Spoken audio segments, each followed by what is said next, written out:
Hello, I'm Rory from Geometrics, and this week we're going to be looking at 6 common mistakes that operators make when setting out their gym floors. The first mistake that many operators make is too heavy a reliance on their equipment suppliers to do the gym floor layout for them. Many suppliers' tendency is to fill a gym floor with as much equipment as it can take. Gym floors should be stocked with enough equipment to cater for their customer demand. This should be what determines the amount of equipment on the gym floor, not the size of the gym floor. Furthermore, there's a tendency to fill the gym with expensive equipment. So we're seeing far too much cardio in these gyms and not nearly enough stretching space, stretching mats for people who want to stretch before or after their workout, and also free weights areas. There's not enough benches and dumbbells. So essentially the gyms are oversupplying expensive equipment and undersupplying cheaper equipment and oversupplying equipment in general. The second mistake that we see a lot of is operators putting functional rigs right in the middle of their gym floor where everybody can see them. Many people are still learning how to use functional equipment and how to train in this way. And people don't want to try new things with a lot of people watching them for the fear that they're going to look foolish. We found that operators that put functional rigs at the side of a gym or even at the back of a gym have much higher usage of the equipment. Customers are far more readily willing to try out the equipment when they don't have a lot of people watching them. The third mistake is while many operators are realizing that free weights is a growing trend and this has become mainstream, and furthermore that females want to be doing free weights, and creating secondary areas for females to do free weights, the big mistake is first of all not making the main area big enough.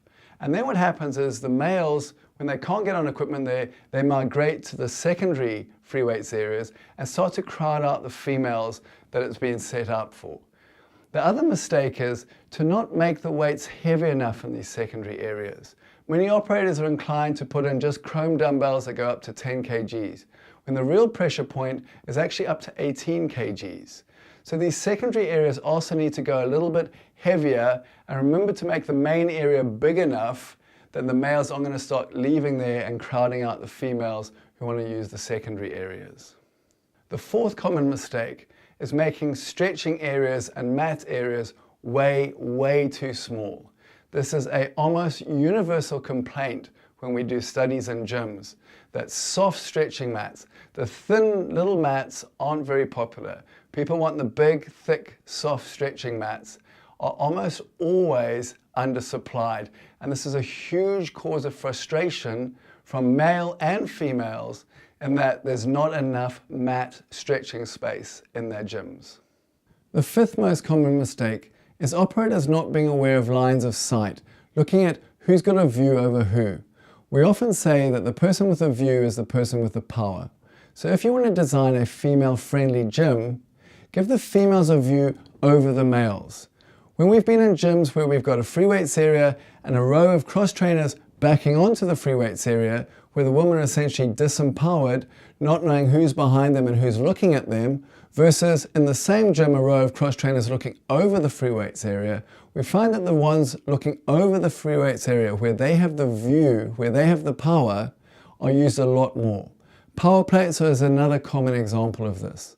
If you put a power plate that's backing onto a room full of people with a person looking at a wall, they're disempowered.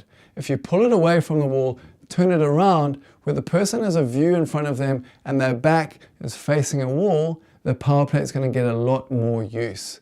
So be aware of lines of sight and who you're giving a view to, and empower people accordingly. The sixth most common mistake is a lack of mirrors. We're consistently picking up requests for more mirrors, specifically in free weights areas.